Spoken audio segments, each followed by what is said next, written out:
সে ঐতিহ্যবাহী এরমোস্টের গ্রীষ্মের প্রধান জায়গা হইতেছে এটা থেকে ওই পর্যন্ত পার্লামেন্টের রাস্তা।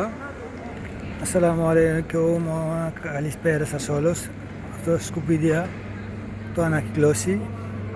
এটা হইতেছে ডিব্বা কার্টন ফালানোর জন্য, ময়লা ফালানোর জন্য। এটা এই ব্লু কালারগুলো আছে, যতগুলো আছে সব ময়লা কার্টন ফালানোর জন্য, আর এগুলোর জন্য হইতেছে ময়লা ফালানোর জন্য।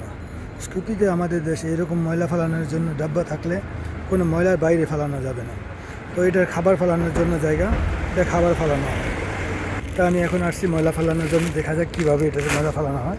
এভাবে করবে আর এটারে ওপেন করবে আর এটার ভিতরে ময়লা ফালানো হবে।